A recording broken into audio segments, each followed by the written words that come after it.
for your request. Just let me introduce myself quickly.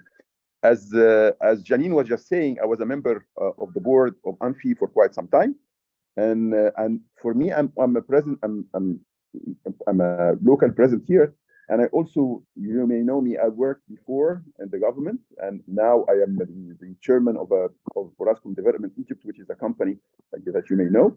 So I will avail myself through either emails or even contact. My phone will be available for anybody who would like to have some more information. I for now I'm just only a member of Amphi as you may be also. I have my account there and I have my resources, and I use Amphi as my institution of preference. So I just want to share this opportunity with you, and based on my experience. Thanks for your hopes, and I will be available to you. Thank you.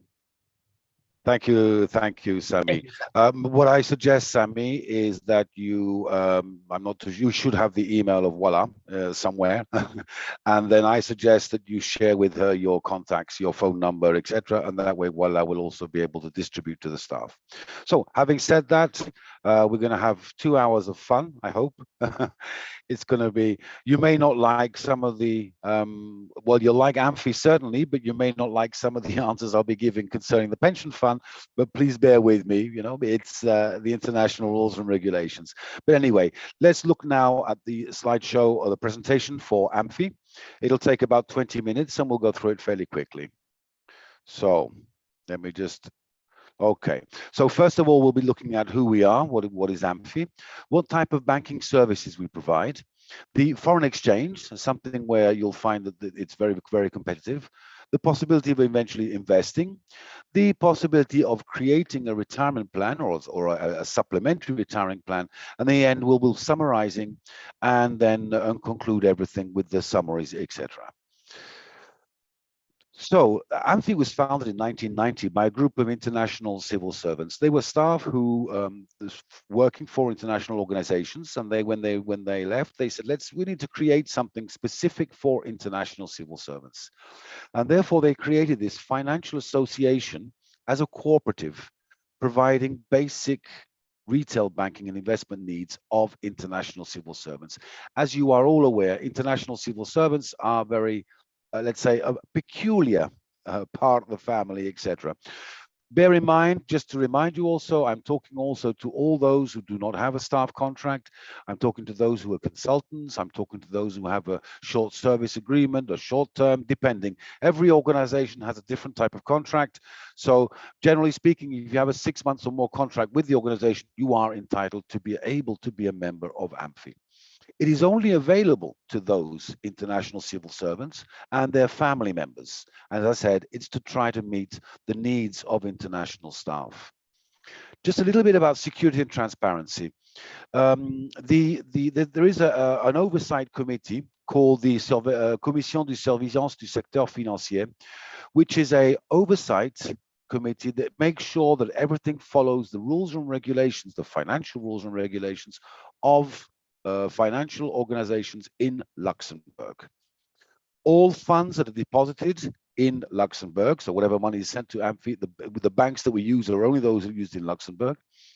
And these are guaranteed up to $100,000 or 100,000 euros, according to the FGDL, which is the Fonds de Garantie de Dépôt Luxembourgeois. Okay, this is a European law concerning the insurance for up to 100,000 euros should something happen to the bank. Of course, if you join yourself and your spouse, then that would be up to 200,000.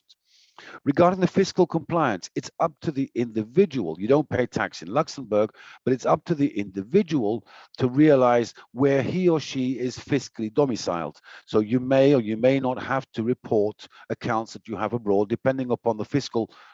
I presume the majority of you are in Egypt. So depending upon the fiscal rules and regulations of Egypt, you may need or you may not need to have to report. As we mentioned, Sami is online, and also he is certainly will be able to assist people for those type of questions as well. So please feel free to contact him. Presently, we have over 8,000 international civil servants and family members who are, and Amphi is growing very quickly. We have over 460 million euros which are deposited with Amphi, with the various banks in Luxembourg. present in 146 different organizations, international organizations, in over 132 countries. So as you can see, very, very, very widespread. What it is we offer? Well, the moment you become a member of Amphi, you are entitled to have an account, bearing in mind that your account is separate and independent from your international governmental organization. That's the first thing. It's not really, it's the fact that you are an international civil servant that you are able to be a member of Amphi. It is free of charge. There are no opening, no maintenance, and no closure charges. So basically, if you deposit $10 in Amphi, after 10 years, you take out, you can come out and you will have $10 plus whatever interest. There are no charges during the year. You have the possibility of going online through internet or also on your mobile app to make transfers and to make payments, etc. Direct contact with competent, dedicated, and a friendly team. I speak very strongly of this, and I speak very highly also of the staff who do work in Luxembourg in the office. We have one office in Luxembourg, approximately 20 people are working there now, although we are growing, of course. And because of the mere fact that they are always dealing with international civil servants, it means that they are very, very competent in answering your questions, etc. We have the possibility of the credit card. The credit cards are in euros, US dollars, GP pound, or Swiss francs. It's up to you to choose. There is a cost there. Okay, the cost is $50 or £50 per year for having the international credit card. Once you deposit funds on your account, I refer to it, people say like, it's a bit like Windows, you know, when you have your folder and your subfolders, the moment that you deposit, let's say $100 on your account, you automatically have the $100 put into your US dollar account. The moment you send, then maybe later on, you send 100 euros, you then have 100 euros in your Euro account, and you can switch between these accounts as you wish. The competitive returns, as we all know, interest rates are beginning finally to grow slightly. As you can see here for the second quarter of 2023, we have, they've grown a little bit from the past.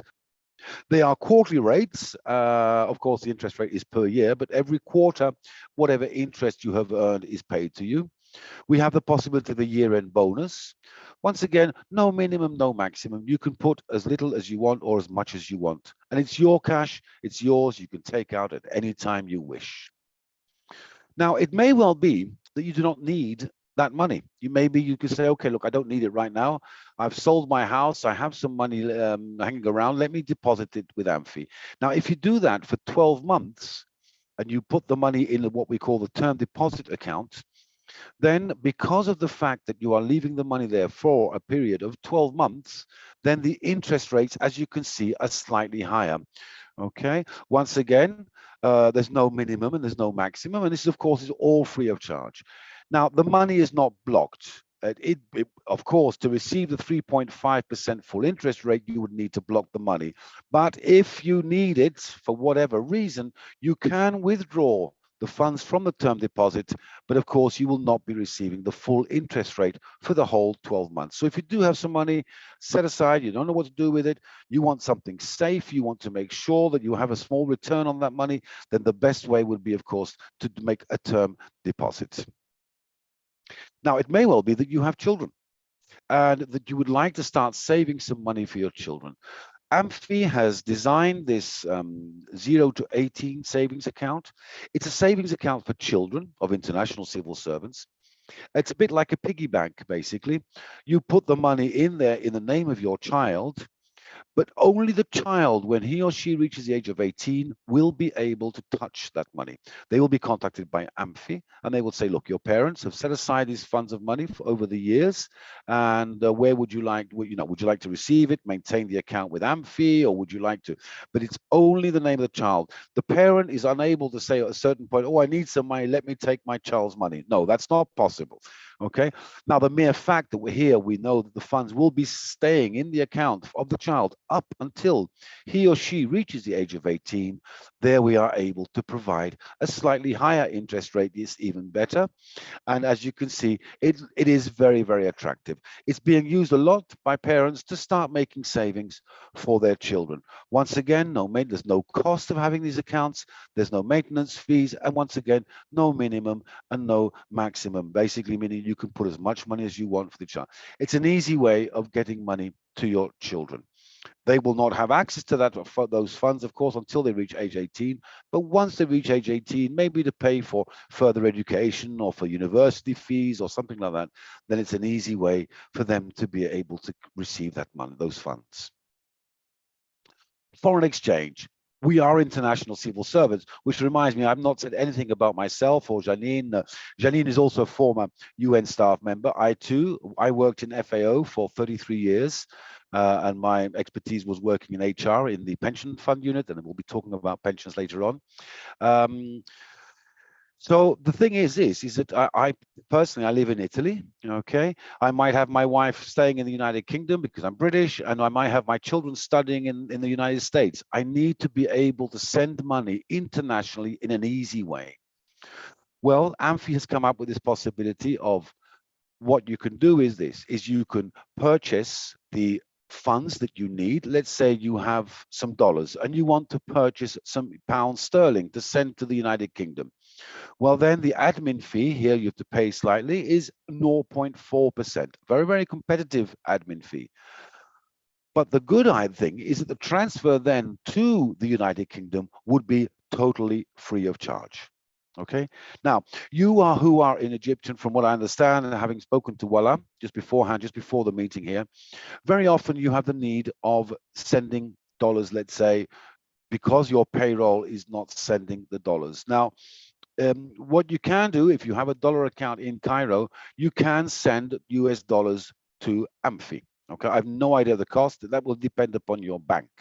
However, once the funds have been deposited in Amphi, you can then have a transfer. Let's say, for example, you need to transfer money from Amphi to the United States of America. I'm talking about dollars here because probably that is the most currency that you use.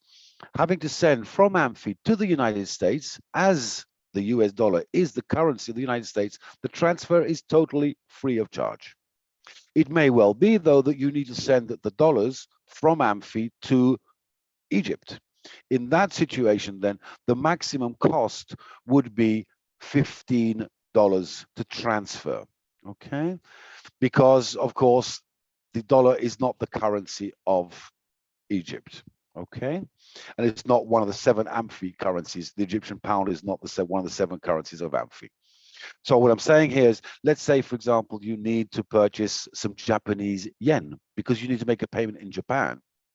Well, in that situation, then the admin fee, Japanese yen not being a currency of Amphi, in that situation, then you would need to pay 0.5% admin fee.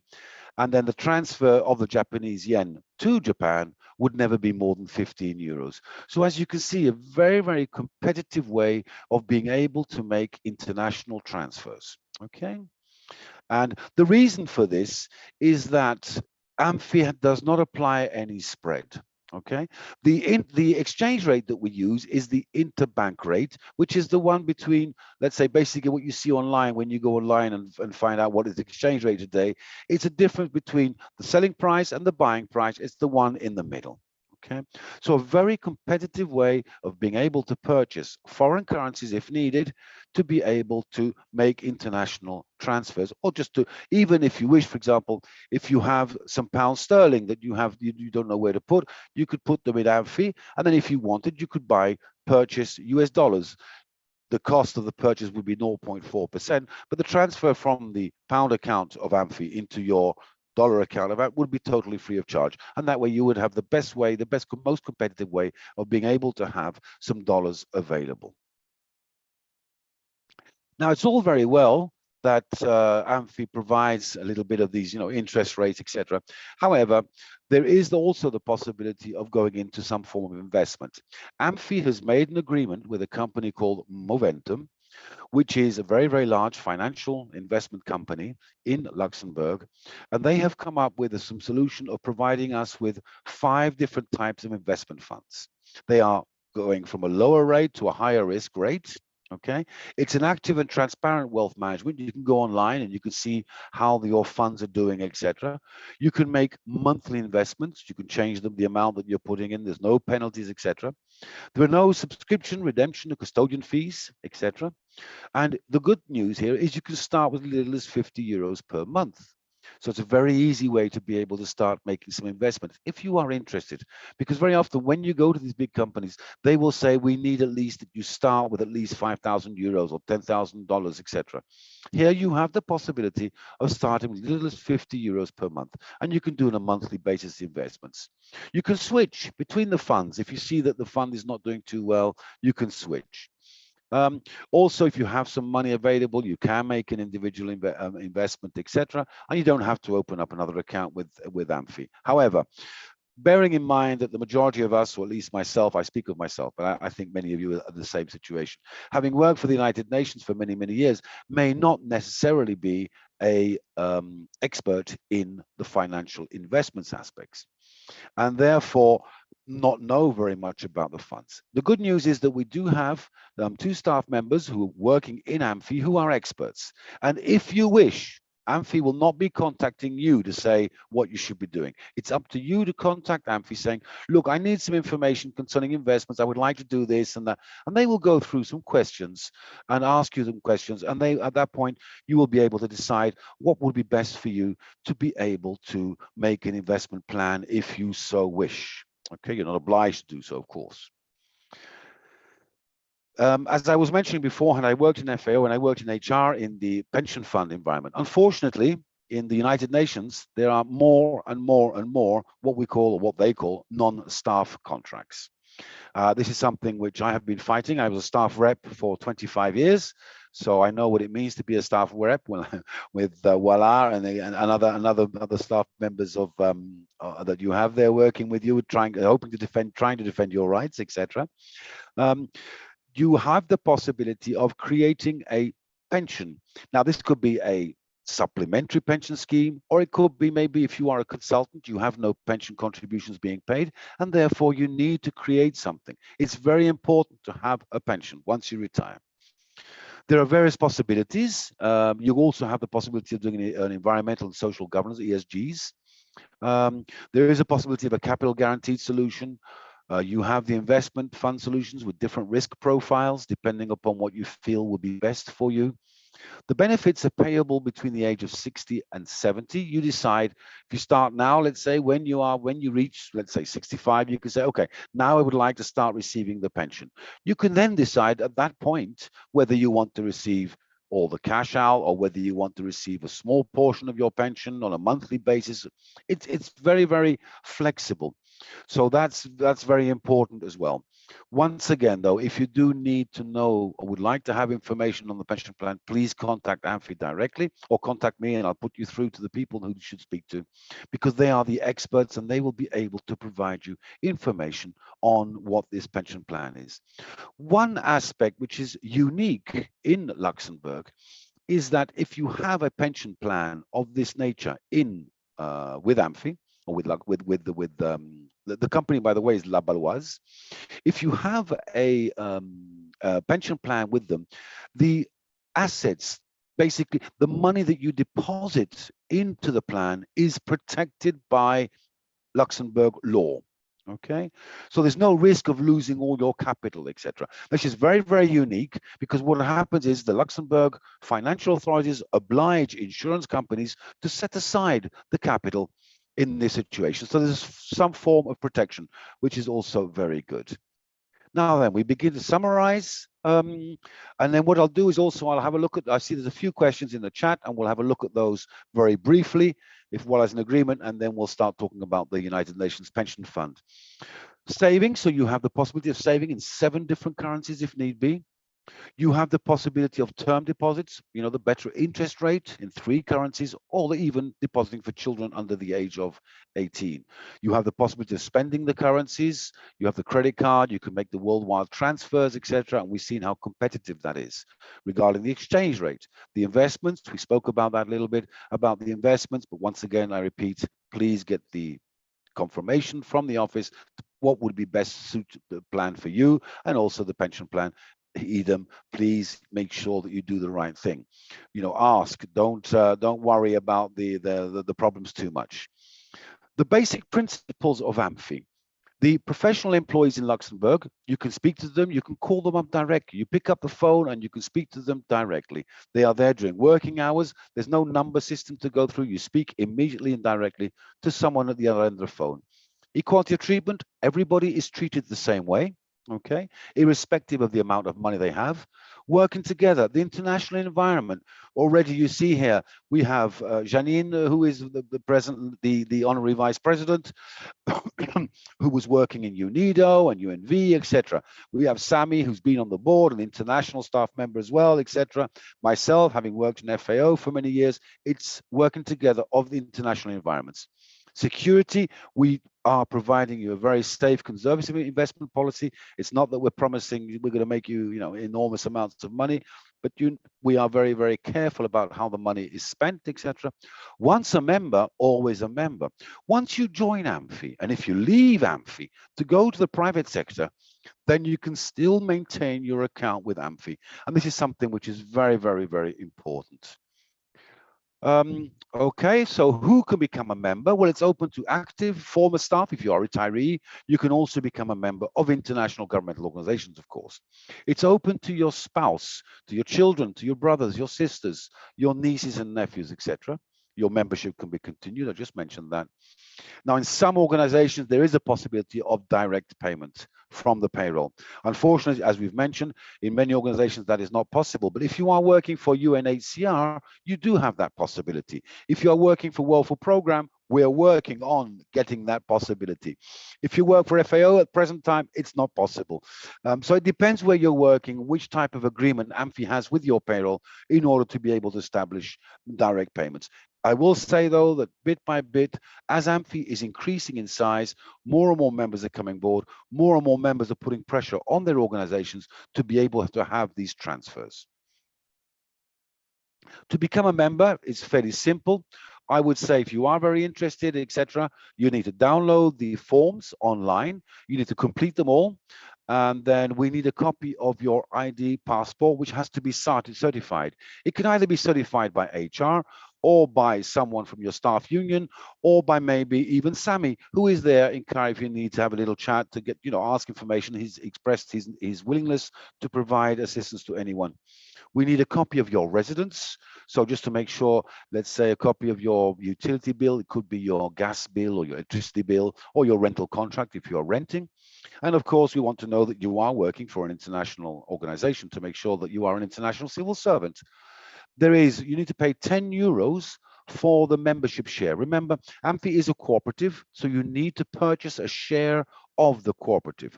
All this information has to be put together in an envelope and sent by mail, snail mail, to AMFI directly. But once again, as I said, I will be sharing with you the contacts, and you can contact me, etc. We will also be sharing the presentation, okay, with Voila, who will then have it available, and it is also being registered, so that way, should you need to have a look at this presentation at a certain point to refresh yourself, I'm sure that Voila will be able to assist you in doing so. So having spoken, as you can see, we are three people who go around talking about AMFI, basically. Janine, who is the vice president, myself, okay, and we also have a new member who's joined our team just last year, Mr. Figueroa. He is the former director of personnel for a couple of UN organizations. Charming man, he lives in Spain, so if you speak Spanish, you can get in contact with him. Okay, but as I say, and thanks to Sami, you have the possibility of being able to have some contact directly in Cairo and being able to get some feedback and maybe even have a chat together. I'm sure he'll offer you a cup of coffee if you want to sit down at a restaurant or somewhere and have a little chat. So it's been very brief. Now, having said that, I will give the floor back to Janine, just in case she would like to add something very briefly. And then we'll come back and I'll look at in the meantime, I will look at all the questions that you put through. Okay? Yes, thank you, Sven. I just want to add something, which is a really last minute information. We had a system of online membership, which would be possible to do online, membership. It is, since it was not functioning completely well and was not entirely user-friendly. We have stopped it until it is really working smoothly. But if you are a real geek and you think you could deal with it, which is not that that easy, you can ask Amphi to try, and they will give you the link. This is one really last minute information. Then we have a problem with US citizens, not because of Amphi, but because of FATCA. We can accept US citizens. They can have accounts, term deposits, children's accounts, but no investment because of the US legislation. That's about all I wanted to add. Thank you. Thank you, Janine. So I'll go through the 4 or 5 questions which have just been put here very, very quickly. Okay, Wala, and then I'll give the floor back to you. And then if Sami wants to add anything, please, start waving and I'll let you intervene. Okay, so we do not have an intermediate, but the question is, do we have an intermediate bank? We do not have an intermediate bank in Cairo, fortunately. So I'm afraid you will have to make the transfers. And I do realize that sometimes there are constraints on making international transfers from various countries, etc. It depends upon the banks, it depends upon the staff, it depends upon, there are various factors, and etc. So unfortunately, it's very difficult for me to say. I certainly cannot correct you, because even if you are wrong or if you're right, I have no idea. But unfortunately, what is happening in the world is there are changes all the time. As you are aware, also because of the war in Ukraine, many of the accounts have had to be closed, etc. So there are evolvements happening all the time. I realize the situation that you are in Egypt, and this is why we're having this meeting today, also to discuss the devaluation of the pensions, etc. But so that is, I can't really answer your question there. But I'm sure, once again, contact Sami. He will know what suggestions to provide to you. Okay. Is Amphi the same as UNFCU? It is very similar to UNFCU. Basically, we are providing very similar. However, what it is here, we are also providing euros and US dollars and other currencies that UNFCU is unable to provide.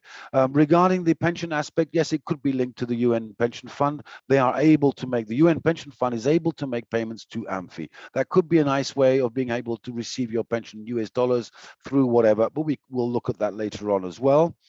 To serving UN volunteers, yes, we do offer that possibility. If you have a 6-month contract with the United Nations, then of course you can be seen as a international civil servant. I see someone said, yes, he asked, okay, we don't have a TIN as a UN. The tax identification number, all people have a tax identification number. What happens is you do not pay tax on your revenues from the United Nations, okay, which is true. But that does not mean you don't have a tax number. Generally speaking, you have a TIN, depending upon which country. You contact the fiscal authorities and they will provide you a tax identification number. And I'm sure that in Egypt, the situation is the same. My daughter is American, so I can't make a term deposit. The term deposit is a straight interest, just like a normal account. So being American, you can nevertheless have a term deposit account. What you cannot do as being American is make investments, let's say, through the investment aspect. But term deposits is possible for US citizens. So I've gone through these few questions. I'm sure there'll be much, much more. Can I add my passport with the address on it? Generally speaking, they need an additional piece of paper just to say that but these are things that we can get together and we can discuss afterwards, okay? So I see that there's lots of questions coming in, okay? What I'll do is, though, we'll take them at the end. Otherwise, we won't have enough time to discuss the pension aspect. But I think we just have another couple of minutes. If in your over 6 per month, you are subject to pay 5 above the 6 payments, how about Amphi? I have no idea regarding what transfers, what currency. If you're talking about dollars to Cairo, I don't know. But regarding the Amphi, as I mentioned before, if you're making a transfer to the currency of Amphi, it's free of charge. But if you're making it to a country that is not of that currency, then there is a maximum 15 euro. Generally speaking, if you're transferring from the United Nations UNFCU to Europe, let's say, there is a fee to be paid. Okay, but as I said, we are of a similar nature, but we are different, and we have various currencies. So, and also bear in mind, not just to focus on US dollars, because there are other currencies as well, and there are other needs for international civil servants. It could well be that UNFCU is better for your needs and Amphi is not. No problem there whatsoever. But we are something very similar, and we are providing this type of service to international civil servants. So having said that, I will now pass the floor back to, unless Sami or Janine want to add anything, I will pass the floor back to Wala. And as I mentioned also, we will be sharing this. You can contact, I will also put in the chat my email. You can send me an email. I will get back to you eventually. I'm very busy over the next week, but once that week is over, I will have time to be able to go through my emails and to reply to you back individually, both on Amphi and on the pension fund. So thank you very much, and I give the floor back to Wala. Thank you, Sven. I just wanted to highlight one point that it has been already discussed with the OMT. This is something for the Egypt UN staff. We have a specific agreement and specific links, etc. So I'm not too sure what exactly would be a charge, if there is a charge. Okay, it goes through the visa circuit, so I really would not know what would be, if there are charges on etc. However, certainly worthwhile a try, but we do not have a debit card. Okay, we only have a credit card. Okay, so if we want, we don't have a cash card. So we cannot withdraw from our accounts, we only transfer. No, you can make withdrawals. You can make withdrawals, but basically what I'm saying is this. Yeah, you can make all purchases like just a normal credit card. You can go and make a purchase in any shop, etc. You can use it on the ATM machine, but it goes through what they call is the Visa circuit, because it's a Visa card, okay? Sometimes the Visa circuit has a charge when you are withdrawing cash from the machine. Now, because that ATM machine is a very specific machine, okay, for UN staff, I have no idea if there will be a charge or not, okay, because if it's a credit card, it will be. So there is no possibility for Amphi to provide cash or debit cards? No, we can't provide that, because Amphi, being a cooperative, is unable to provide cash cards, what you call debit cards, what we call debit cards, okay? So if I want to withdraw cash from my account, this means that unless I'm in the country with a currency of the no. You can use your credit card even in the ATM machines. Okay, yes. You can always do that, but sometimes there is a small cost, okay, to do so. Okay, now I've no idea what is the cost for doing that in Cairo in that ATM machine. Okay, but you can go to any ATM machine in the world and withdraw whatever currency you wish, no problem. But as I say, it goes through the Visa circuit, and sometimes there are charges for that. But of course, it depends upon the ATM and the bank, whichever bank you're taking the money out of. Okay, but you could, of course, use it to withdraw US dollars in the ATM machine in the office with no problem, etc. But as I'm saying, there may be a small fee. It depends upon the banks, because different banks apply different fees, etc., wherever you are in the world. So if need be, you can. But as I say, the credit card, generally speaking, is very, very good for making purchases. But I'm sure these are things, you have these sort of minor details, etc. Sami would be the best person to speak to. He would be able to explain to you what would be the best solution and the cheapest solution to be able to get cash. Okay. Okay. For the last question, of course, I understand that any agency for any staff member, payroll could go. We can ask the payroll to transfer a part of the salary to Amphi, or should there be a kind of agreement with agency? Well, no, there should be some form of agreement, because sometimes the technicalities behind these things are very technical sometimes. However, the point is this: if UNFCU, if you have the possibility of sending money from your payroll to UNFCU, there is no reason why it should not be possible to do so from AMFI. Of course, it's a manual thing they have to do, and it sometimes takes up time for them. It's not maybe as straightforward as so even if it's just one or two people asking, then unfortunately it's not. As I mentioned, UNHCR, we have the agreement. WHO, I'm not too sure if we have the agreement or not. Janine can jump in there. I don't remember with WHO or not, but we're working on various agreements with various organizations. Okay, it's because of the fact of also bearing in mind of a dollar payment being made to a general service staff member in different countries. It depends upon various countries. Okay, depends upon various countries, depends upon the organizations, and depends upon which UN organization you're working for, etc. Okay. Yes, sometimes it's I mean allowed to professional, for example, in UNOPS. They don't do it for I mean, not professionals. IMO has also its own, but quite a few international organizations make transfers to AMFI directly.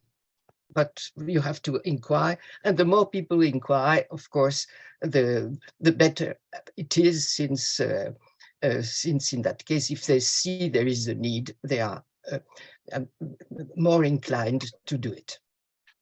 Someone has asked, can Sami tell us about his experience? My suggestion would be get in touch with Sami, and I'm sure he'll be able to provide lots of his experience. He's been a member of AMFI for many years, I'm sure.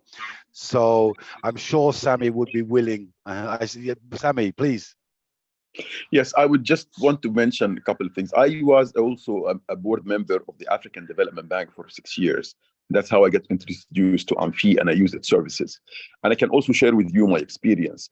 In a nutshell, I would just say something in a nutshell, but there's more elaborate discussions that I can go through with each and every one of you based on their need.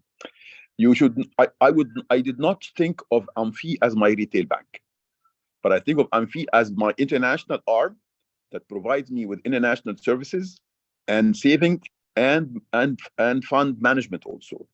So as Sven was just saying, you can just pay. I paid my kids' tuitions all over the world. I paid my bills over the world. So, and also it's an investment tool. So I use it for that purpose. You can of course use it for like withdrawals of cash all over the world, but that would be it is available. But I would think that the strength of this institution is its availability for you to provide funds all over the world and to manipulate your resources in wherever you are, wherever country you are, and also provides you with an investment tool that is very healthy and very how can I call it, very safe and secure. But there's a lot of that we can share with you.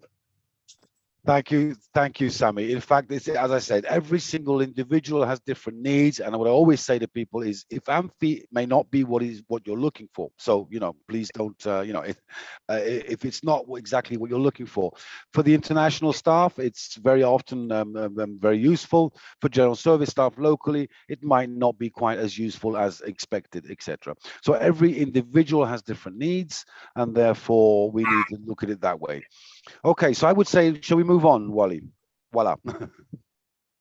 Well, now I think that we have covered all the questions, and we have 10 minutes saved for the pension presentation. So maybe we can just go ahead. Okay, then. So in the meantime, what I'll do is I will. I don't know how. I'll do it at the end. Put my email, or if someone can put my email in the chat. That way people can contact me, no problem at all. Okay, so then I will all the presentations and the contact of Sami, his email, and I think that I have maybe his number could be just shared so that we send it to everyone of our staff reps, and they are going to share it with all the staff. And we have also our WhatsApp group that is going to go to everyone. So don't worry about that. Fantastic. Okay. Okay. Now then, can you see that? Yes. Good. Okay. I just would like to thank, because Sammy, you said you had to mention you had to leave, so I'd like to thank you for having been on board. I'm very, because last time we had this small session, unfortunately you were unable to link up for various reasons, and I think it was my fault. I forgot to send you the link, to be honest. But you're welcome to stay on as long as you wish, no problem at all. And thank you, Sammy, for all the work you do for AMFI, and thank you for the work that you're providing there, and you will be providing for local staff in Cairo. Highly appreciated, I can tell you. And also, I'd like to thank Janine also, and Janine is also welcome to stay on, and Yes, as she wishes. thank you, Sami, thank you, Wala, thank you, everybody. And well, I will have to leave as well. And I'm very glad to have been part of this presentation and meeting. Thank you. Bye-bye. Me too. Thank you, everybody. Thanks, Wala, and thanks, Sven. And also, please make sure, Sven, that my information is available to everybody. And also, I would elaborate with Wala further on if there is any possibility, if we have if we can just have some coffee, a cup of coffee or something, to share some more information if she wants to, and then take it from there. I'd like to provide myself to help my colleagues in Cairo. Thank you. Thank you so much, Sami. Thank you, Janine. It's a pleasure really having you here. Thank you. Yes, and I'm sure, Sami, it's exactly what Wala would like to do, is exactly, to be able to assist, to help the staff out. Wala is a fantastic staff rep. We met a couple of years ago. Last year, I think. No, a couple of years ago. Last year. We met in Vienna, if I remember correctly. That's right. We met in Vienna, and because your staff association of WHO there is a member of the FICSA, which is the Federation of International Civil Servants. And I am also a trainee for them on pension fund aspects, etc. You've had recently, or last year, no, 2 years ago, you had my dear friend Mauro Pache come to assist you in your salary survey. And I hear that Wala is now going to be will be training and training as trainee for the salary surveys. We know that they're going on a new round of salary surveys, and it's pretty tough, I'm afraid to say. So let's see how things go. So in actual fact, that brings me right in to the pension fund presentation, because as you know, the ICSC, the International Civil Service Commission, are those who decide how much we get paid. They decide how much each month we are paid, the currency that we are paid in, how the deductions are made, how much pension we paid. It is up to the International Civil Service, okay, it's commission. So remember, if you feel that you're not being paid enough, or if you feel that there's something not right with the pension contributions, etc., it is up to the International Civil Service Commission. Your staff associations have been working with FICSA and with also the other sister federations such as UNISERV and CISWA, and they have been discussing this the situation of pensions in Egypt, in other countries as well. So there's a lot of discussion. I realize the situation that you are in. I'm going to provide you just some guidelines on your pension, and at the end we'll take up a little bit the local track. But I just want to be, make it clear to you that I doubt that I will be able to solve the problem of the devaluation, but certainly you will be aware of it, and you will be aware of what tools you have to be able to, in a certain sense, I won't say counteract, but at least understand the functioning of the pension. From some of you filled in some questions on the questionnaire that was circulated prior to by the staff association. And what I will be doing, though, I will be taking those questions one by one after the session. Once we've finished, I will be writing back to you. I have your emails, and I will be writing back to you individually. It's about 50, so please bear with me to provide some information. For those, which is the majority in actual fact, concerning the devaluation, hopefully I'll be able to give you some hints, and then you can always contact me afterwards. So, the UN common system. Often people see that as the uncommon system. Okay, just a brief introduction. This presentation is a shortened version of what I normally prepare, because we had hoped to have a little more time, but I've shortened it a bit to try to get it in within the hour. And so there are some slides, some of you have maybe seen it before. some slides have disappeared, but I felt that there was not that much information required. It was more talking about, let's talk about the nitty-gritty. So the uncommon system, all the contracts in the United Nations are all different types of contracts: indefinite, permanent, short-term, fixed-term. It's a mess everywhere. The good thing is that the pension fund, the United Nations Joint Staff Pension Fund, is a UN common system. The mechanism for calculating pensions and for paying pension contributions, etc., is the same for every single staff member, from the G1 to the General Secretary of the United Nations. There are two offices, one in New York and one in Geneva. We will be looking at the mandatory age of separation. What age do you have to leave the organization? The retirement age. What age are you supposed to be retiring at? What sort of information is reporting requiring? What sort of information is the pension fund requiring? The benefits, what type of benefits will be paid, and then also at the end, the retirement. The first thing to realize about the United Nations Joint Staff Pension Fund is that it is a defined benefit, okay? This is something very, very important to realize, is that if you know the grade and step of when you retire, when you join, you could actually work out your pension. Okay. However, of course, with exchange rates, fluctuations, etc., that has an effect upon the pension, but it is a defined benefit. Defined contributions is what those organizations where the individual pays the money, sometimes has to make the investments, etc., and the risk is also on the individual. Here, the risk is on the governing bodies, because remember, the governing bodies are those who pay your salary. Even if you work for you work with WHO, you are actual fact working for the governing bodies, not for WHO. It is the governing bodies who decide how much budget and how much salary to provide to you. That's why it's decided by the International Civil Service Commission at the international levels. Okay.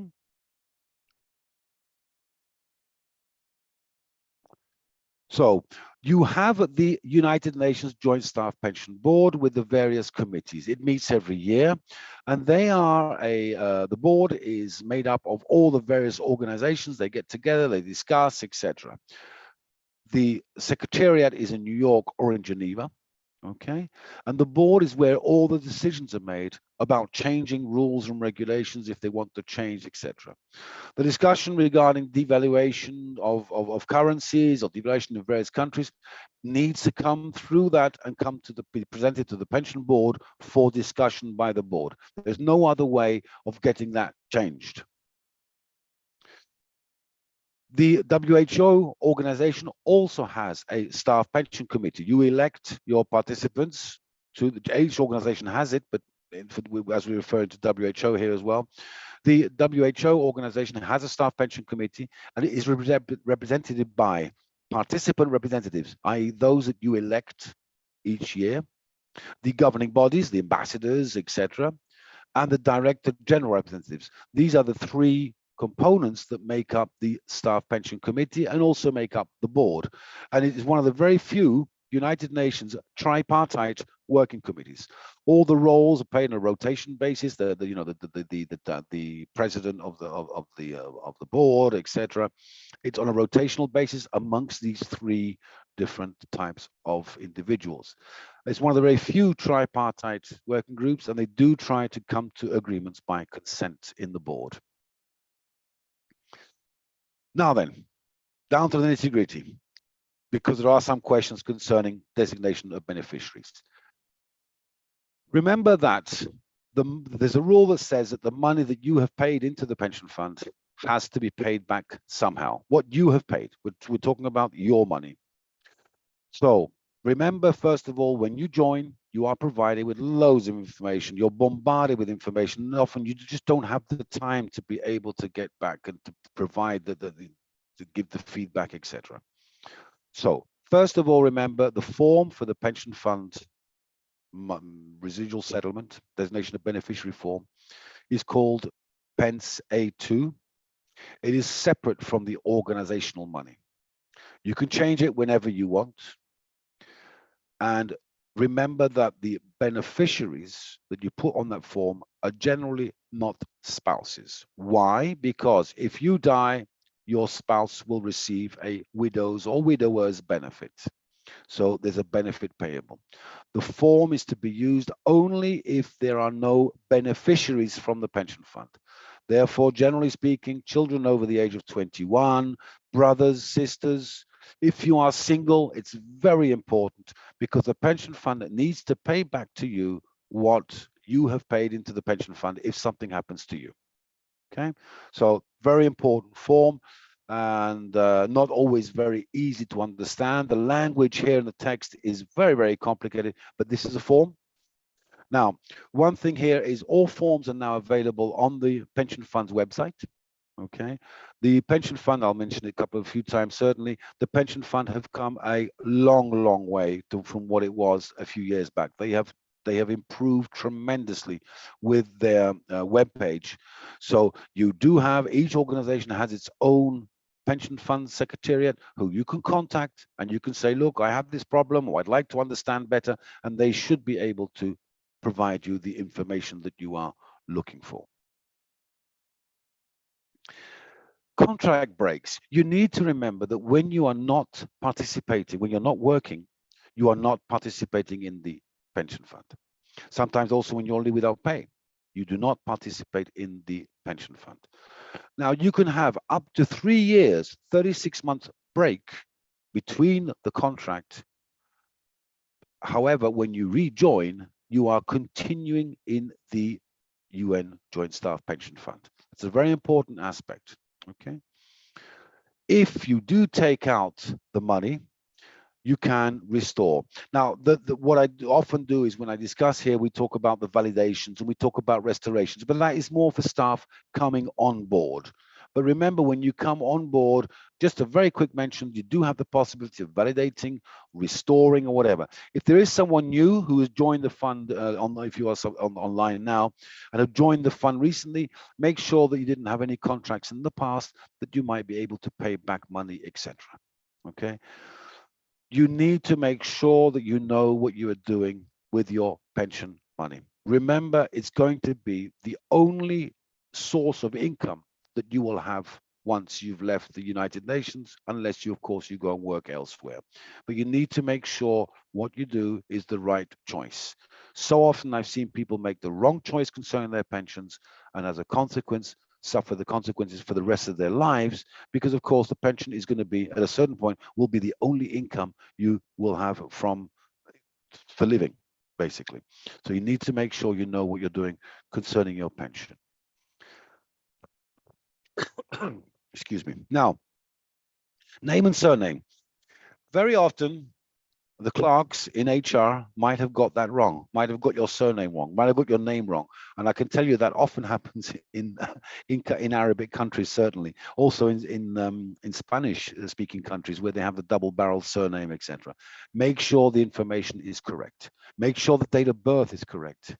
Make sure that your marital status has been correctly reported by your organization, and it is correct, and it states that you are married in the pension fund's website.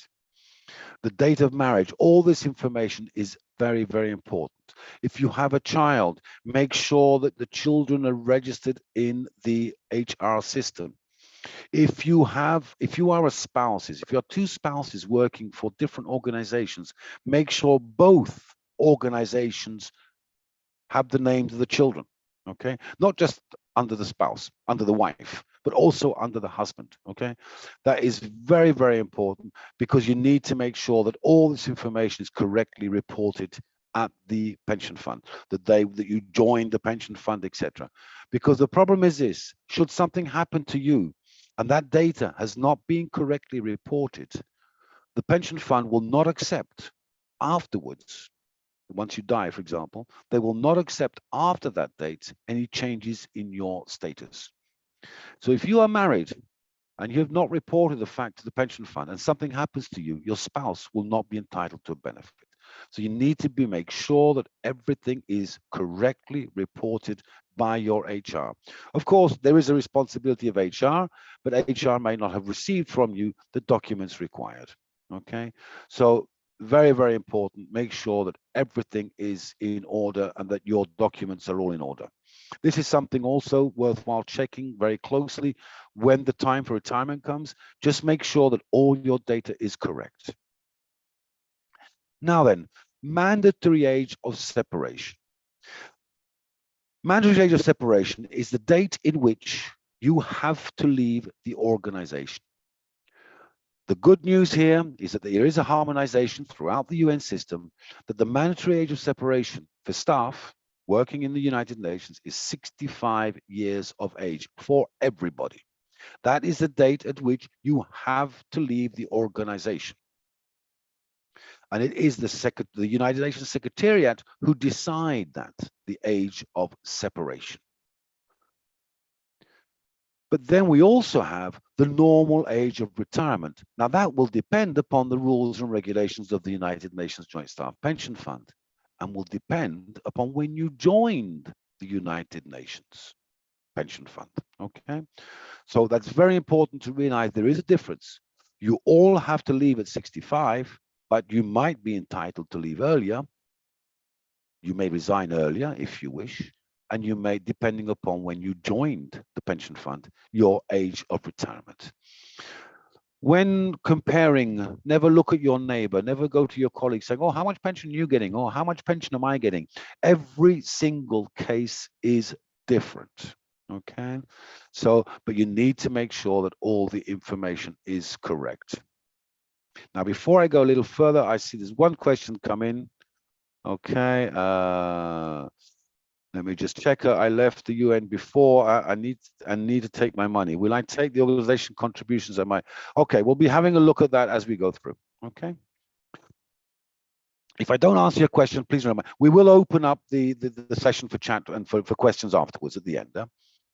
And remember, if we don't get to your questions, or if we don't answer your question, please write to me. Never, don't feel that I've left you. I'd hate to leave anyone out. That's one thing for certain.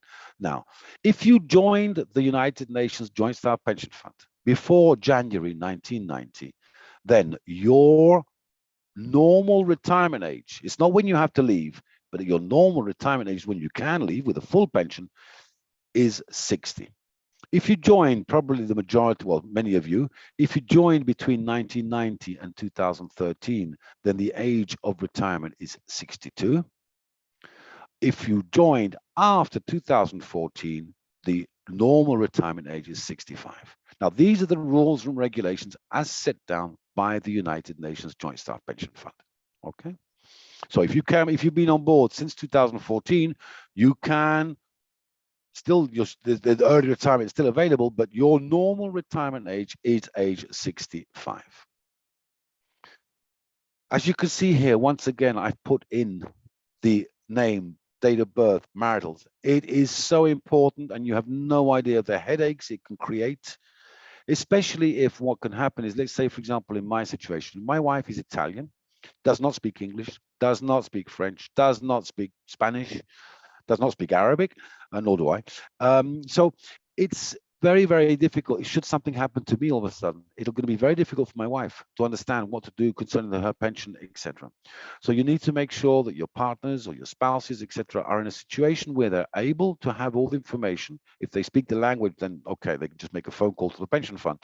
But you need to explain the situation, what it is they need to do should something happen to you. What types of benefits are there? Because as I said, we're focusing on those for this presentation today. We're focusing on those who are retiring. You have the possibility of a full retirement. Full retirement means that you leave on your normal retirement age. That is a full retirement. You have the deferred benefit. It means that you leave earlier and you say, I don't want to receive my pension until I have reached the normal retirement age. Then you have the possibility of an early retirement. You can leave earlier, but of course you will be penalized because you're taking it for more years. Then we have also the widows and widowers benefits. Should something happen to you, your spouse will be entitled to receive a benefit.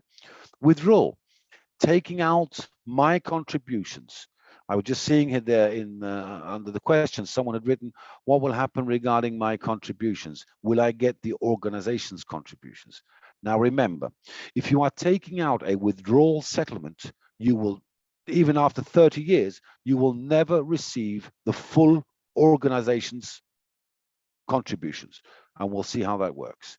Child benefits, You have the possibility of receiving child benefits. Remember, if you have disabled children, make sure they are registered. Residual settlement, that is when there are no benefits payable by the pension fund to entitled beneficiaries. Then they will say, okay, that person, that staff member paid $10,000 into the pension fund. There are no surviving spouses, there are no children, blah, blah, blah, blah, blah, blah. Then who do I pay this money to? And that is the reason for the form, the Pence A2. Early retirement age. Now, if you began working prior to 1 January 2014, remember, this will be shared with everybody, so you don't need to remember it.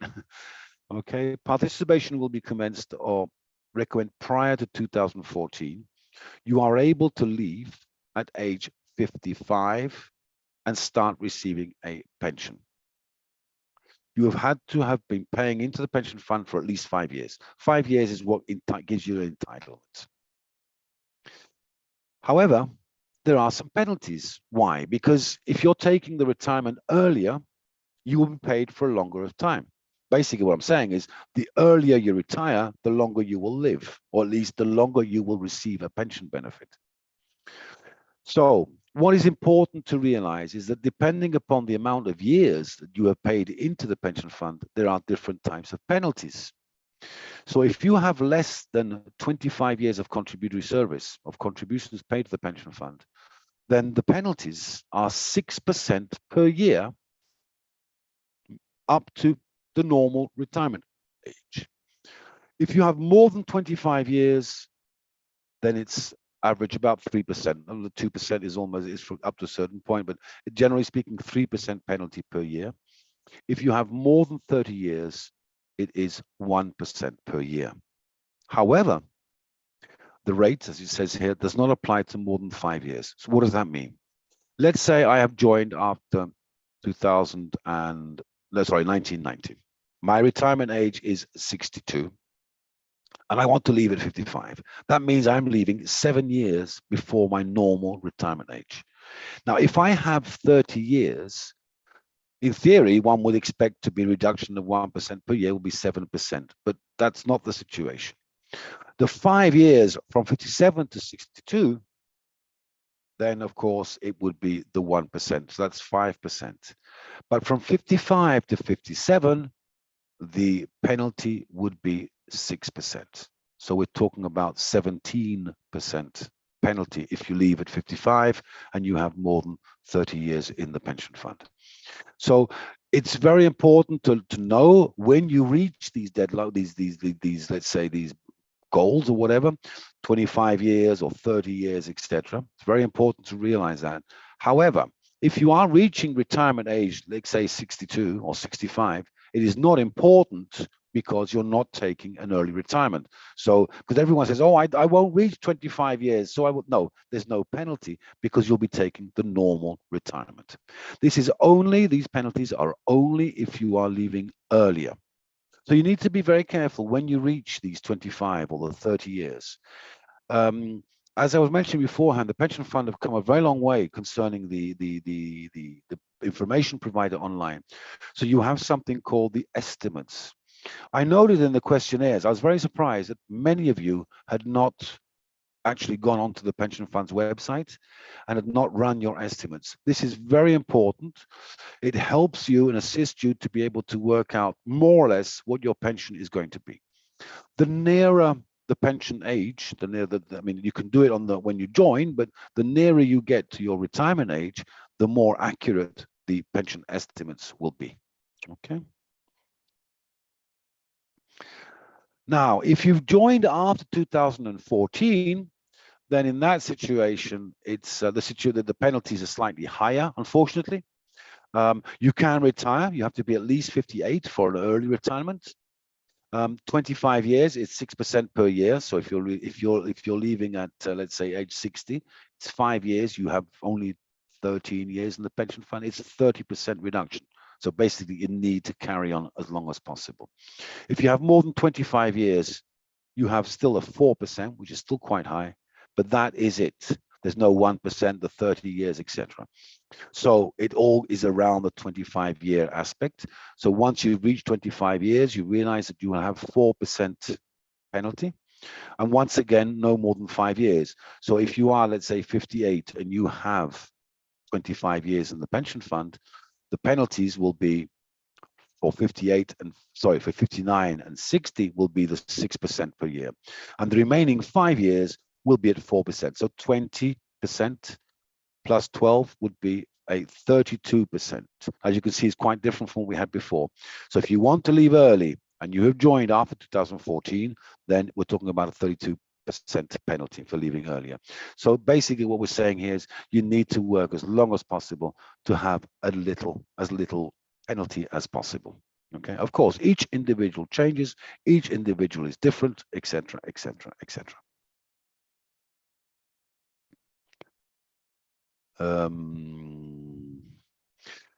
I'm sorry to, but I'm just having a quick look to see. I'll go through at the end. I'm sure Wala will assist me in getting all the questions. Okay, now then, the benefit options. As I mentioned, you have to work at least 5 years to have an option to receive a retirement benefit. Contributory service. Okay, I'm gonna push this up a bit. The early retirement with at least 5 years, deferred retirement, lump sum, a maximum 1/3 lump sum. Now, there were a couple of questions concerning, is it worthwhile taking a lump sum or not? And that is often a question I get. Now, first of all, what is the lump sum? The lump sum is what they call, it's the 1/3 of the actuarial value of your pension benefit. Basically, what happens is this: the pension fund says, once you leave the organization, you will be living average about 12, 15, or 16 years, depending upon how old you are when you leave. Generally speaking, it's up to the age of 72. Okay, 72, 73. 1/3 of that amount that we pay to you over that period of time, you can, if you want, receive it in cash today. And of course, the benefit is decreased by 1/3, the monthly benefit. A lot of people ask me, is it worthwhile doing? First of all, if you are in good health, then probably best not to. But if you are not in good health and you know that you will not be living for very long once you retire, then the lump sum can be a good idea. If you have to pay off your mortgage, sometimes the lump sum can be a good idea. A lot of people think, oh, I need that money to buy a house for my children. What I say is, rather than taking out the lump sum, the house of your children, you offer to pay the mortgage on a monthly basis. Because when the children are older, probably they'll be earning money and they will say, thank you, mum and dad, we don't need to have you paying our mortgage anymore. I will take over from here onwards. At that point, the amount of money that you are paying on a monthly basis is back in your pocket. And the higher the pension, the better it is in the future. And also remember another aspect, the pension is adjusted every year. So the higher the pension, the higher the adjustment. So the lump sum sometimes can be a good idea, but be very, very careful about diminishing, because you are using that lump sum and you will be diminishing your pension for the rest of your life. And remember, the higher the pension, the higher the increases. Okay. If you are thinking of a deferred retirement benefit, the lump sum is not possible. Withdrawal settlement is not possible once you've reached the normal retirement age, but that would be a very silly thing to do anyway. But of course, if you only have 4 years or 5 years, or if you're very young, then the withdrawal settlement can be a good idea. Generally speaking, I would say that if you are leaving the organization at age 45, 46, and you only have you have a few years in the pension fund, then probably it's not worthwhile going for deferred benefit, but probably worthwhile taking out the withdrawal settlement and investing it. But if you've reached, you're getting towards normal retirement age, then, and you don't, for some reason, whatever, the organization no longer requires you, then, make sure that you think about, you do the estimates, you say, okay, my deferred benefit, basically, the pension I will receive at age 65 will be so much per year. The withdrawal settlement that I have today is so much. If I invest that, what type of return can I receive? And would I be able to receive the same amounts? And you will find out that it's very difficult to invest that money to make sure that you are an investing return to be able to compensate for the loss in pension. And also remember, once you reach age 70 or 80, you will no longer have any other income, because maybe you can go and do a consultancy or whatever up to a certain age. And afterwards, you will not have income. So it's important to have a monthly income as long as possible.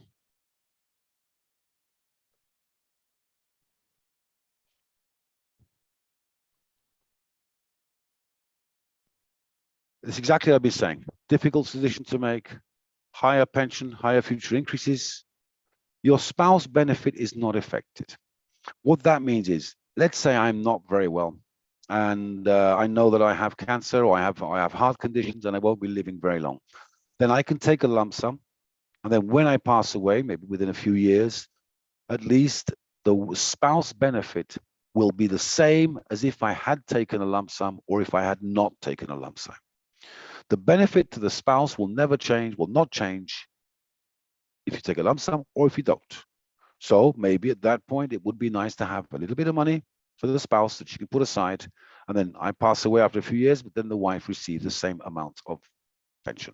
Once again, life expectancy, debits of mortgages, possible tax implications. Sometimes the lump sum is not taxed, but that depends upon individuals and individual countries, etc., etc., etc.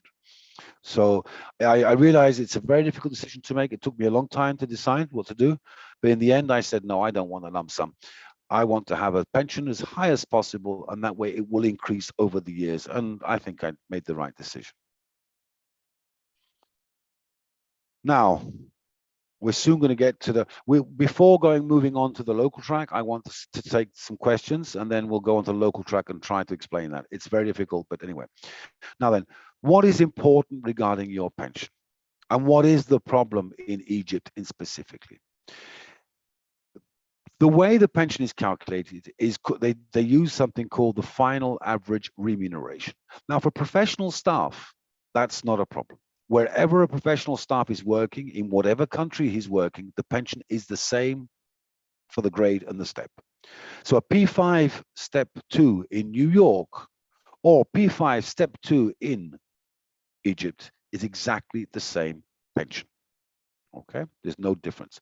For general service staff, however, there is the problem of being paid in local currency, Egyptian pounds in your case, and the contributions being paid to the pension fund in US dollars.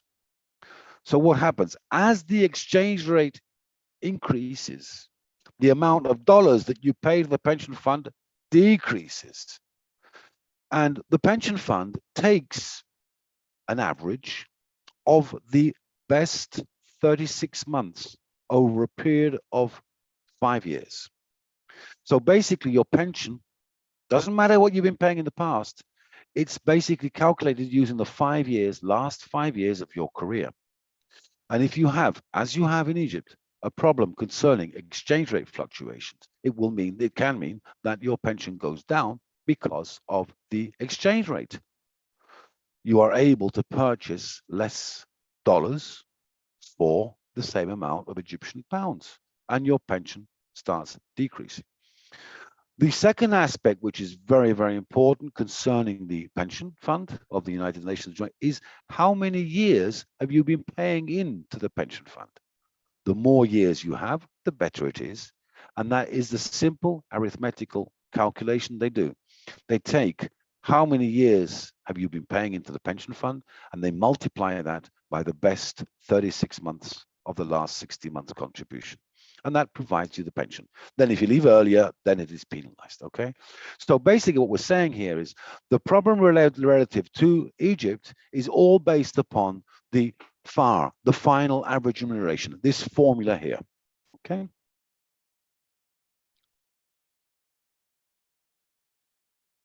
This is another way of showing you how some people see things in different, how the benefit is penalized if you want to take early retirement. So depending upon how many years, we spoke 25 years or between 25 and 30 years, depending upon how long you have been working with your normal retirement age of 60, 62, when you join the pension fund, these are the various penalties that you will be having. Okay, as I said, you will be receiving a copy of all this. This is for those who joined after 2014. And once again here, as we said, it's only the 6% reductions and the 4% reductions. Withdrawal settlement. Okay, now it's a one-time payment. Withdrawal settlement means that I want to take out all the money that I have paid into the pension fund. Let's say you've had four years, you can take out the money. It representing your contributions plus the interest. And remember, the organization's contributions are never fully reimbursed to participants. The maximum amount, let's say you have 30 years in the pension fund and you take a withdrawal settlement, the maximum you can take out is double what you have paid into the pension fund. But remember, for every dollar you pay into the pension fund, the organization or the governing bodies, they pay $2. So you pay 1/3 and the organization pays 2/3 contributions. But if you're taking out a withdrawal settlement, the maximum you can ever receive is double what you have paid. So not necessarily is it a good solution to take out. But it depends, of course, how old you are. As I mentioned beforehand, if you are 46 or 47, perhaps deferred benefit would be better. Do the calculations, go online, have a look at the estimate and see what you could, and maybe speak to your pension committee to get some information back. The deferred, once again here though, no lump sum, no child benefit. Okay, so if you do decide to go for a deferred benefit, you don't have the possibility of receiving a lump sum. It can be paid early, 55, 58, depending upon, once again, depending upon when you joined. Now remember, if you have medical insurance is really very, very important, especially as you get older. So it could be that your organization, every organization has different rules and regulations, so it's pointless saying in FAO or in WOFO program or whatever. Every organization has had different rules and regulations. Remember to ask, if you are thinking of deferred pension, remember to ask, will I be able to continue my medical insurance? That's very important. So you need to find out that information before, because very often, sometimes the medical insurance is more important than the pension. Okay, health before money, whatever. The amount of benefit adjusted to inflation, as I said, you might be leaving at 46, you leave the money in the pension fund. Once you reach age 55 or 58, the pension fund will be changing that, increasing that benefit with the cost of living index to increase it over the years. Okay, so when you do reach the full retirement age, 65, whatever, it will have increased slightly from when you left. Disability benefit, one of the very strong social aspects of the pension fund. If you are in a disabled condition, you are no longer able to work, the organization has said, look, you know, you got to a stage where you can no longer work. How about the possibility of separation on medical grounds? You need to get it approved, of course. It has to be approved. It's not anyone who can just walk up and say, oh, I don't feel too well today, I want a disabled pension. You have to exhaust all your entitlements, sick leave, annual leave, etc. But there's no lump sum. But the pension payable disability benefit is as if you had worked up until the normal retirement age. So let's say you're 24, 25, you just joined the organization and you have a terrible car crash and you are unable to work anymore, disabled, maybe you've lost both legs or lost both hands or whatever. The pension fund will calculate as if you had worked right up until the normal retirement age, 65, for example, and they will provide that as a monthly benefit from the day that the disability benefit is recognized, generally speaking, after your separation, okay, from the organization. So bear that in mind, very important aspect, is very social condition and very social welfare, and perhaps one of the best parts of the pension fund, that you do have this type of benefit for yourself and for the family should something happen to you. There are other benefits, the child's benefit, disabled child, I mentioned earlier, the importance of registering the child, disabled child benefits, the widows and widowers benefits, the importance of making sure everything is in order regarding the documents and the state that you are married, etc. Residual settlement, the beneficiary form. Remember that the survivor's benefits, it's half of the full pension benefit. Whether you take a lump sum or not, it's half of the benefit.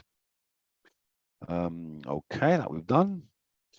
Divorce surviving spouse benefits. You may be in a situation where you have the possibility where your former spouse has the possibility of receiving a benefit if you are divorced. There are conditions concerning that. You need to make sure about these conditions. If you wish, I can provide you some information on those, but please feel free to contact me. You can also purchase a pension for your spouse once you have left the organization.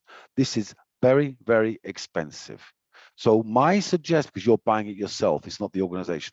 My suggestion is, if you are in a partnership and if you are, let's say, living with somebody and you'd like to get married, make sure you get married at least the day that you leave the organization. Because that way the spouse will be recognized by the pension fund because you married whilst you were working. And that will entitle her or him to receive a benefit in the event of your death. Secondly, depends if you're single, if you had dependent parents or dependent children, depending upon, there are various possibilities concerning that, but that is only in the event where there are no surviving spouses. When you start preparing for separation, make sure you run an estimate. Go online, even before, I started doing it about 10 years before. Go online, make sure you register in the system, get your unique ID number, UID number, go into the system, run the estimates, see how your pension is proceeding. Make sure your files are up to date, go online, look at your statements, etc. These are a list of documents, I won't go through them, but these are a list of documents that are required when you separate. So when you'll be separating, you'll be needing all these documents, birth certificates, etc. Okay, so make sure you have them ready for when you resign. And then the organization has to provide also some documents to the pension fund for the payment instructions that you have filled in, etc. And then those are the documents that have to be sent to the United Nations Joint Staff Pension Fund for them to start sending your benefit. Now, lots of these documents can now be loaded online, etc. So make sure you are familiar with the website of the pension fund to be able to process, so they can process as quick as possible your pension. Now, this is when we're going to start on the local track. So I will now try and go through some of the questions that we've had up until now. And let's see. Voila, do you want to say, is everyone asleep out there? Is everyone awake? Are we still alive or? Yes, I'm here. Well, so some specific questions that you have already answered through your presentation. But I just want to make sure that all the questions are going to be shared with you, and you will be responding to it so that we can make sure that we go through all the presentation first, and then we'll answer the question. Okay, so we'll take them all at the end. Okay. Yes. And then there's not many slides left, and then we'll open the floor. I don't know if you want to stop recording, up to you, or you're not recording, I don't know. No, we are recording the session. Recording, okay. I don't know, you might want to ask if people want to, no, I have no problem at all, but whatever, okay. Well, I think that most of the participants, if they have specific questions. So, okay. Now then, sorry?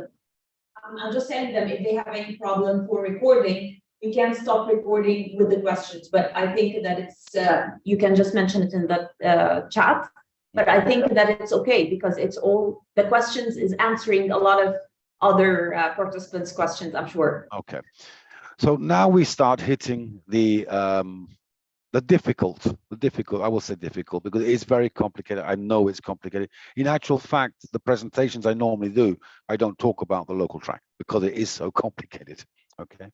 However, these are 3 links, okay, that I'm sharing with you here and be able to share on the, where you are able to go and get information that you require, okay? And I'm not sure if this will work. I want to see. Can you see this page? No, okay. So these are links. So let me see. I'll load the links now and then we'll go back to them later on. These are links which provide you information on generic information on pension fund aspects.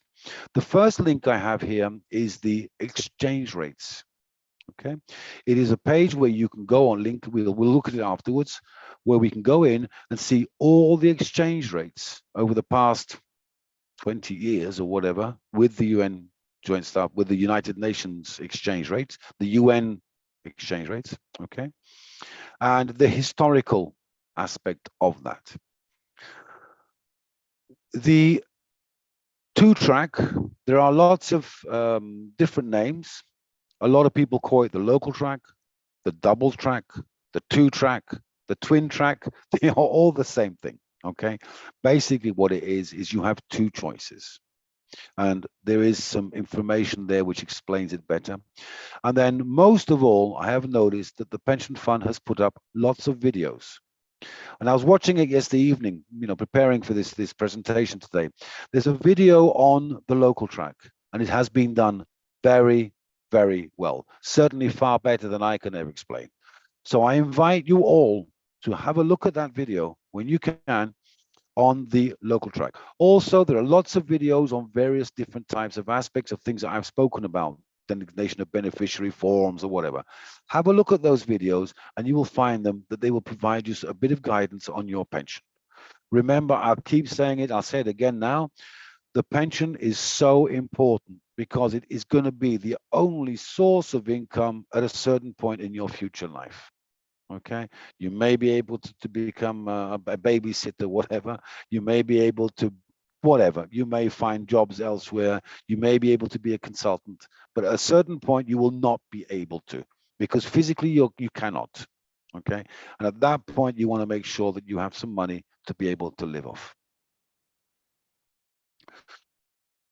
The pension adjustment system, the two-track, etc., the local track. I call it the local track. Okay.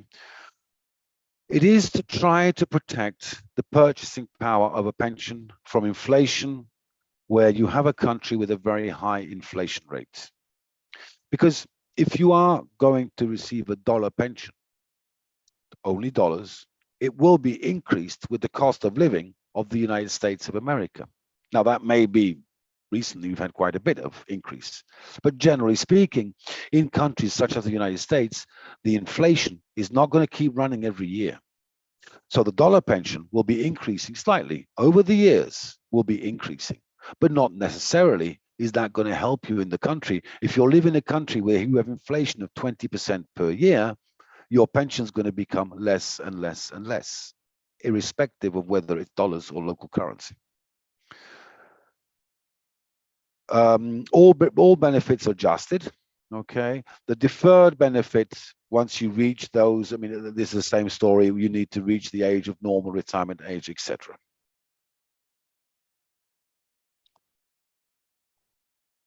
How often are the benefits adjusted? Well, if you have a benefit, whether it's local track or whether dollar track, it is adjusted once a year, generally speaking, if the consumer price index is less than 2%. Okay. If it's more, if it's more than 2%, then you might be adjusted more frequently. Okay, depending upon, it needs to be more than 10%. The first adjustment will be reduced by 0.5%. That's a small rule that's in there. It's been there for quite a long time. They're trying to remove it, but I'm sure it'll be removed eventually. But the first increase of your pension will be reduced by 0.5%. It's not very much, so not to worry about that. The two-track or not to track, that is the question. It's so difficult to know what to do. For example, I was just doing some maths yesterday. A beneficiary who separates in May 2023, and if they have a monthly benefit of $1,000 per month, the average of which is used to calculate the Egyptian pound counter value is 18.88. Now that is very low compared to what you have at present. I saw around 30. Okay, so of course $30,000, if you choose for the local track today, it would be 18,000 Egyptian pounds. So obviously, in this moment in time, it is not convenient to choose the local track for someone leaving today. It may well be that in 10 years' time, that situation is different. But someone leaving today, it is not convenient to choose the local track right now. The exchange rate, the average exchange rate, which is the exchange rate which is used to calculate how much is your pension in local currency, is the average exchange rate of when you separate from the organization. Okay, and will always be that average exchange rate. So any of you leaving in May 2023 or left in May 2023, your average exchange rate will be 18.88. That is your average exchange rate for the rest of your life. Okay, so bear that in mind. Every single staff member has a different situation and has a different way of doing the calculations depending upon how long they've been in the pension fund, depending upon when they left, when they separated, etc. So bear that also in mind.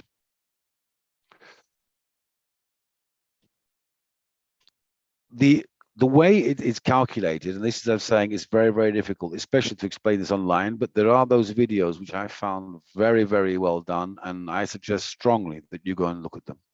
But every 3 months, the United Nations Joint Staff Pension Fund will apply the exchange rate for your pension to be paid in Egyptian pounds.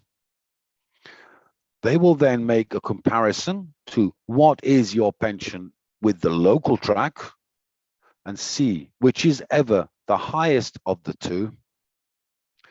And then they will do that and pay the higher of the two. However, there are minimums and there are maximums. And therefore, you can never go over a certain amount of Egyptian pounds with the local track for Egypt, and you can never go under a certain amount. So as I say, every single case is different, depends upon the date that you resign, that you separate from the organization, but it is something that you can use to compensate sometimes the loss in purchasing power if you have a very high inflation in Egypt. You can choose to go onto the local track at any time during your retirement. Even if you go on local track maybe after 20 years, it will still be applied the average exchange rate of your separation, the month that you separate, and it'll be recalculated as if you had chosen right from the beginning. If you do it within 6 months of retiring, of separating, then it's retroactive. Otherwise, it will not be retroactive. It will not, the money that you have not been paid, etc., will not be paid to you, but it will be as if you had decided at the time of separation. You need to provide a certificate of residence and fill in the form, the Pence E10, and send it to the pension fund. Once you've chosen the local track, you cannot go back normally. Okay, there are some situations when you can, but generally speaking, you are unable to go back to the dollar track. So make sure that when you do make that decision, you make the right decision. If you decide to resign from, if you decided to take a local track, let's say in Egypt, and then you decide, oh, I'm not living in Egypt anymore, I want to go back to Southern America. Southern America and some of the countries inside is somewhere where they have a very similar situation to Egypt with the currency, with the problems with inflation, etc. And it may be very detrimental to move. So I'm also referring to you for those professional staff, for example, who say, okay, I'll take my pension in dollars for now. They then move maybe to France and they say, I want to receive my pension local track in France because maybe it's convenient, maybe it's just a 2 or 3% difference. Once they've chosen the local track, you can never go back. If they then move to South America, they will be on the local track level of South America. and that can be very detrimental. So if you are on the local track and you want to move, make sure that the country you're moving to is beneficial local track wise. Okay. Now, those are all the voila. Those are all the regarding local track, etc. Very basic. I know, I understand. As I say, it's very, very complicated. Look at the video online. But now I want to take in the questions. I have no idea what time it is because I can't see with the screen on. But I will now turn off the screen here. And then I want to go onto the internet of the pension fund, because I saw that quite a few people hadn't been on the internet of the pension fund. So it's very important. So I want to see if this is going to work now. So I shall now I will open up internet. Okay. And I will now go back to the Zoom back here, and I will try and divide scheme, and then, okay. Can you see my web page? Okay, good. Now, if something strange comes up, please don't. Okay. So UNJSPF. Okay, the United Nations Joint Staff Pension Fund. Very simple. Okay, so here we have this is the pension fund's website. Okay, this is where all the information that you want to have is.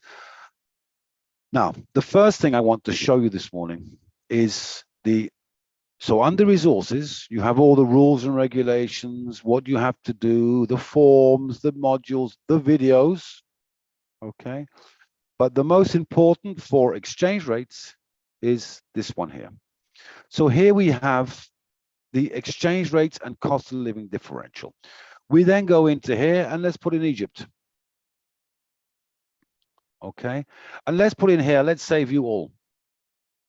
Okay, now. Okay, now you see here, effective May 2023.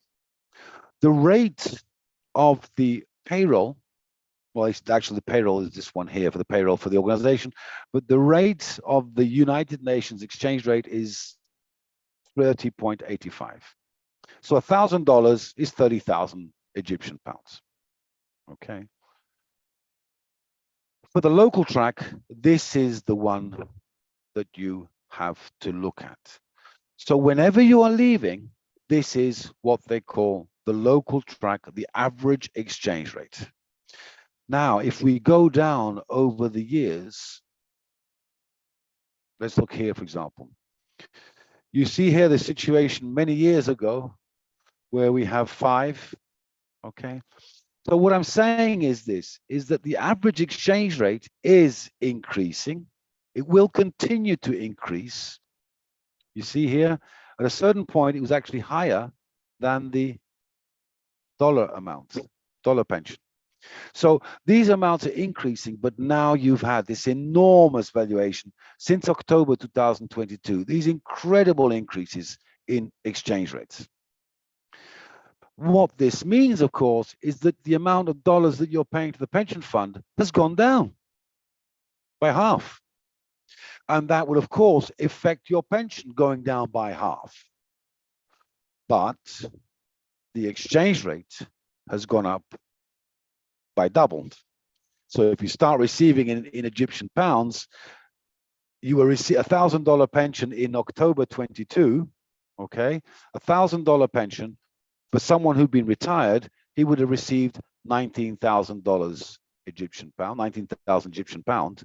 Today, for $1,000 pension, you will be receiving 30,000 Egyptian pounds, doubled in almost 8 months.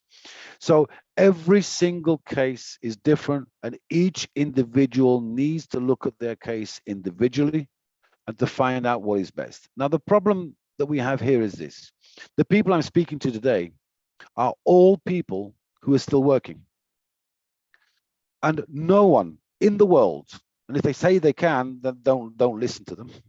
No one in the world can foresee what will be the increase in the exchange rates over the next 10 days, let alone 30 years.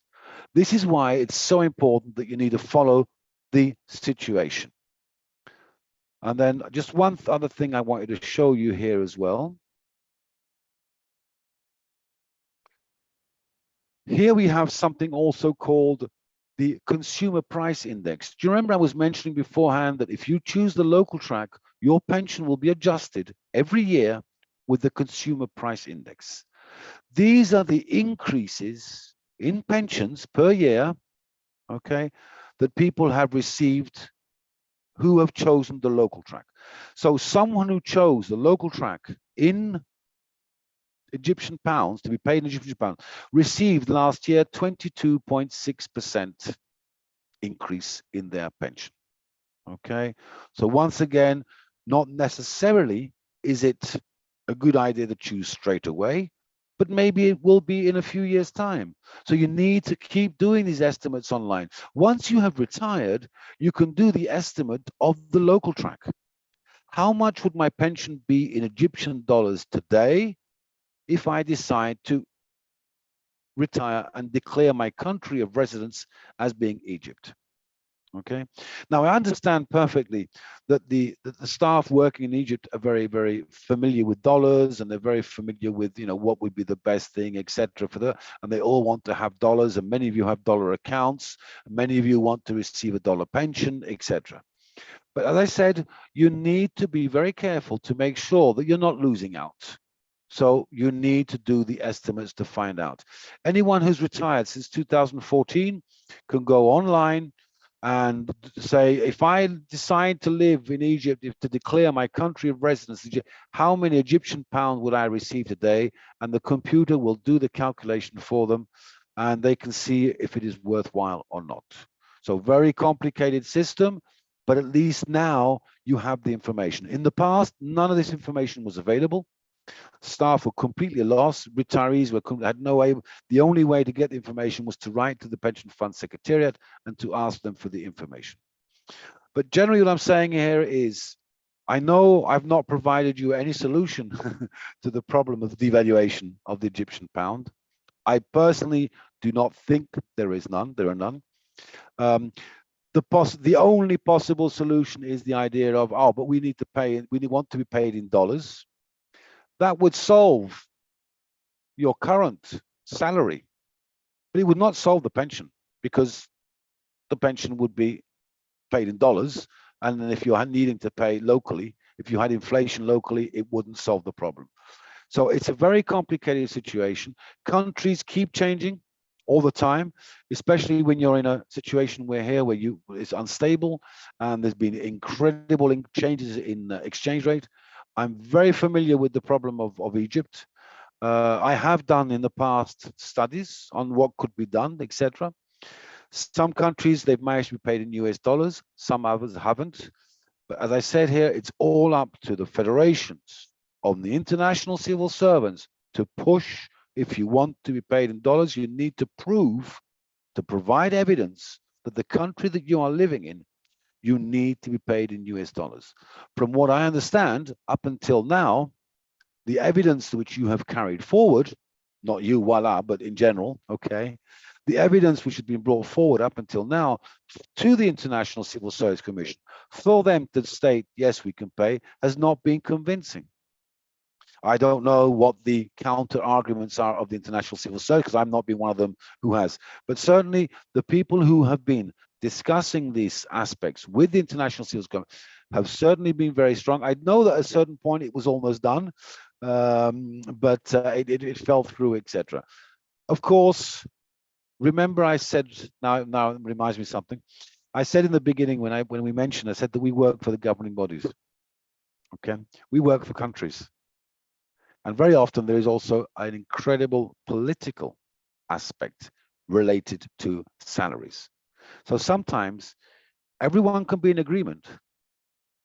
The counterparts, the International Civil Service Commissions, the federations, the staff, everybody. But sometimes there are countries that have a very high political influence, maybe influencing the General Assembly, who are the ones who make the final decision.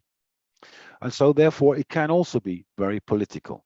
So you need to be very much aware of it. To change a lot of, I know that staff get very angry very easily, but it's not always easy to make changes of this nature. Some people have mentioned saying, but let's change it for us, for example. You may be aware, for example, that there are many African countries who state that the life expectancy, how long they live, is very, very low. And they would like to have something special for them. Remember, the pension fund is a worldwide pension fund. It's one of the biggest private pension schemes in the world, and also one of the better ones. But remember, if you want to make a change to the pension fund, that change, if it has a cost, will have to be borne by everybody else. So even if the solution for Cairo, let's say they could say, okay, they find a solution for Cairo. If that solution has a very high cost that will have to be paid by all other participants in the pension fund, and will have to be paid by all other governing bodies and by all other organizations, it will not fly, because why should 179 or 180, whatever it is, I think 187 right now, why should 186 countries, staff in those countries suffer because one of the countries needs to make a remedy? Okay, I know it's not nice to hear that, but that is the way the United Nations works. Okay, and that is the way. All I can hope personally is that in the future you will be in a situation where you will be able to resolve all these problems. Okay, and the financial economic situation will be stabilizing and things will be going ahead. But up until now, there is no other solution. So I think I've spoken enough. Voila, it's now up to you. And let's see if there's anyone who wants a question online. Those who have put the questions in the chat, I will get back to them, and I'll go through. You'll be sending them to me, and then I will be trying to get you some information. Yes, actually, we have, I think, 5 minutes until the end of the session. I'm trying to make sure if we can extend it for a couple of minutes or not, but I'm not getting.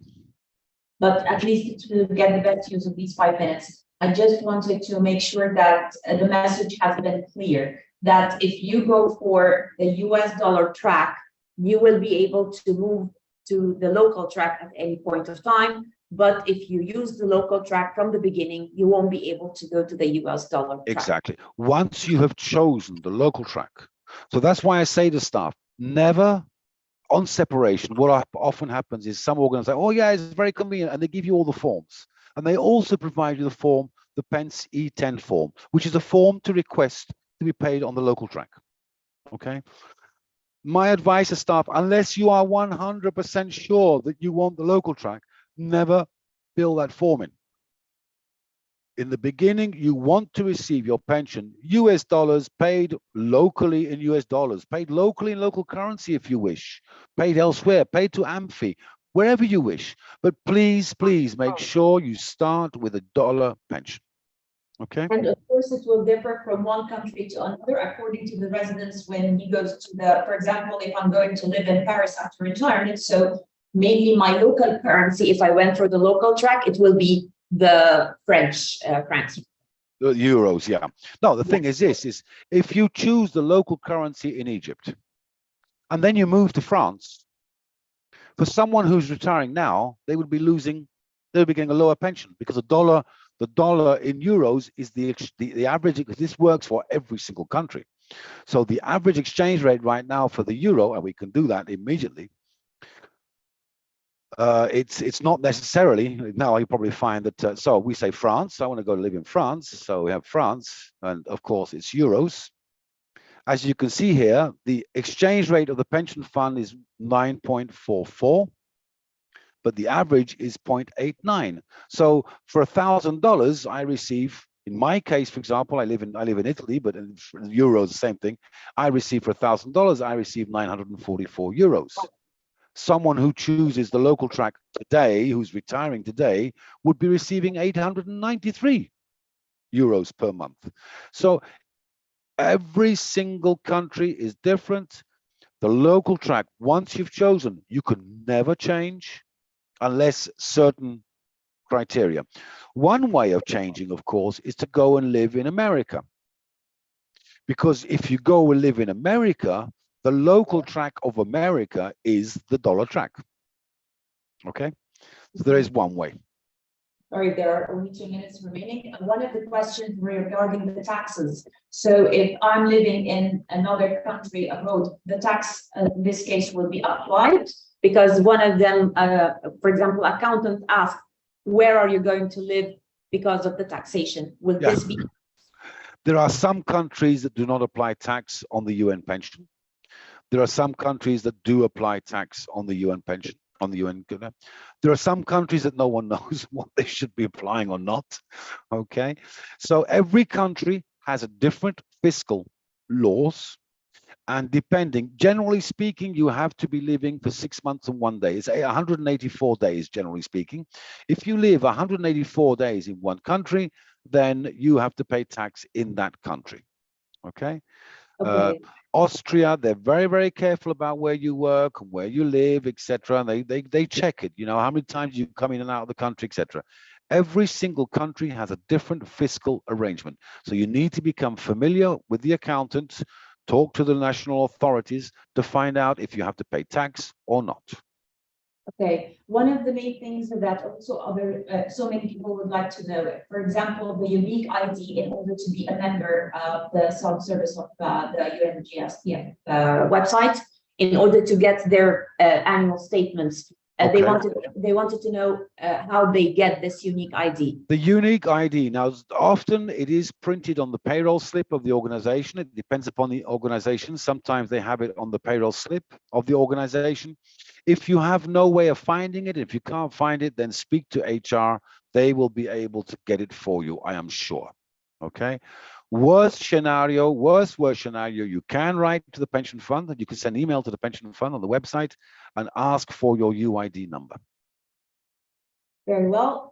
Finally, the statement itself, the annual statement. The annual statement. Yeah. Okay. This is one of the things that maybe so many people would like to understand. Okay, it's very, very simple. I don't have any test cases here, I don't think. There is also a video on the, if we go to the videos, resources, if we go here, resources, all videos, but generally speaking, the annual statement, welcome to the fund, member, retiring, what are the benefits, certificate, contact, but you see how many various videos there are. No, but there is no annual statement here. Okay, the annual statement is very, very simple. On the left-hand side at the top, it shows you when you joined the pension fund. Okay, it also has the age at which you reach normal retirement age, so 62 or 65 or 60, depending when you joined. What else does it have? On the left-hand side, it also has the periods that you have been paying into the pension fund for the last year. Okay, and then below that, you have your own contributions. That is not what the organization has paid. It is only what you have paid plus the interest, and that is carried forward every year and increased depending upon how much you have paid into the pension fund. So the number of years that you have participated in the pension fund is the one on the left side of the form and the column, and it tells how many years of total contributions. Now remember, if you are part-time, okay, let's say you have been 30 years part-time, the amount of contributions there will only say 15. But of course, you have been 30 years in the pension fund.